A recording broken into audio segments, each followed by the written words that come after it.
Dictation अभी 5 second में चालू होगी।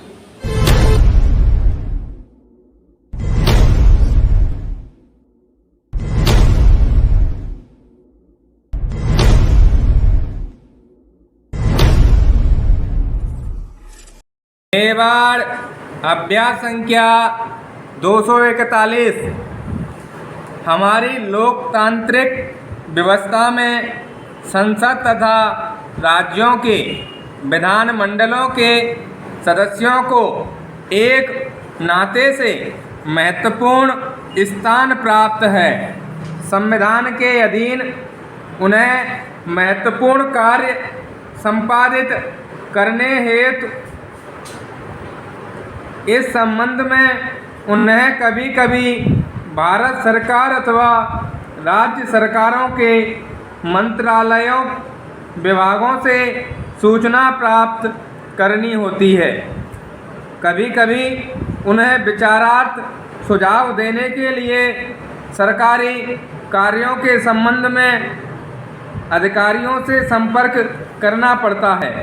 पैरा इस विषय में संसद तथा राज्य विधान मंडलों के सदस्यों तथा सरकारी कर्मचारियों के बीच संबंध को शासित करने के संबंध में कुछ सामान्य सिद्धांत तथा प्रथाएं पहले ही स्थापित हो चुकी हैं।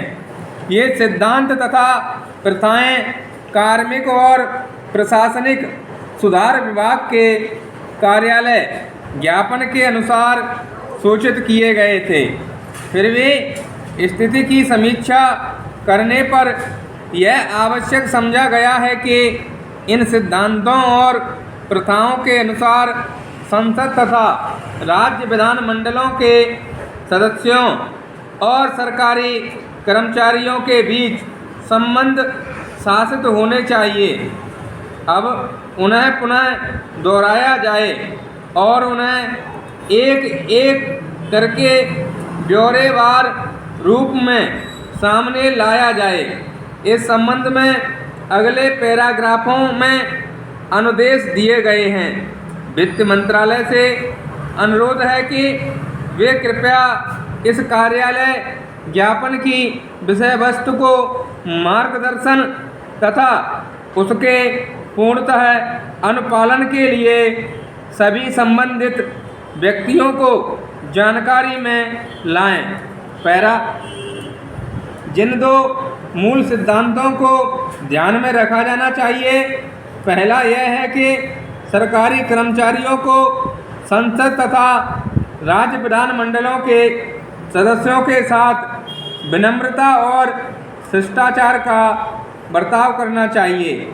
दूसरा यह कि संसद तथा राज्य विधानमंडलों के सदस्यों की बातों को धैर्यपूर्वक सुनना अथवा उन पर ध्यानपूर्वक विचार करना चाहिए, किंतु फिर भी उन्हें सदा ही अपने उत्कृष्ट निजी निर्णय के अनुसार कार्य करना चाहिए।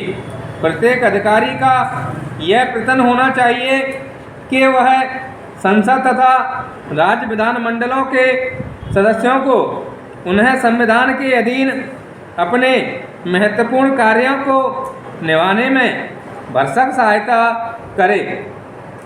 किंतु यदि कोई अधिकारी किसी सदस्य के अनुरोध अथवा सुझाव को मानने में असमर्थ हो तो उसे अपनी असमर्थता के कारणों को सदस्य महोदय को विनम्रता के साथ सुस्पष्ट कर देना चाहिए। पैरा यह अनुभव किया गया है कि बहुत से अधिकारियों के पास बहुत अधिक सरकारी कार्य तथा जिम्मेदारियां होती हैं और उन्हें कारगर ढंग से कार्य करने के लिए अपने रोजाना के कार्यों को ध्यानपूर्वक योजना बनाने दी जाए और उस योजना के अनुसार कार्य करने दिया जाए। अधिकारी के पास कुछ समय ऐसा भी होना चाहिए जिसमें वह आगंतुकों के से मिलने से इनकार कर सके और इसके लिए उसे अशिष्टता बरतने अथवा निरादरता का व्यवहार करने के लिए दोषी न माना जाए। फिर भी उसे रोजाना कुछ समय ऐसा नियमित करना चाहिए जिसमें कोई भी व्यक्ति उनसे मिल सके तथा उस समय में भी और कार्यालय के अन्य समय में भी, जबकि उसे आगंतुकों से मिलना है, उसे केवल ऐसी स्थिति को छोड़कर जिसमें कोई आगंतुक पहले समय लेकर आया हो और संसद अथवा राज्य विधानमंडल का कोई सदस्य बिना समय नियत किए हुए आया हो। संसद तथा राज्य विधानमंडल के सदस्यों को प्राथमिकता देनी चाहिए।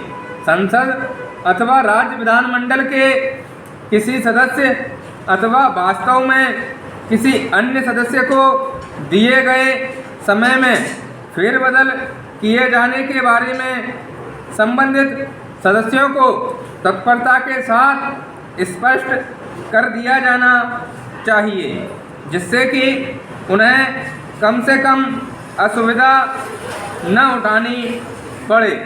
उनसे परामर्श करके उन्हें कोई अन्य समय नियत कर देना चाहिए। इस संबंध में अधिकारियों का व्यवहार शिष्टापूर्ण होना चाहिए। स्टॉप।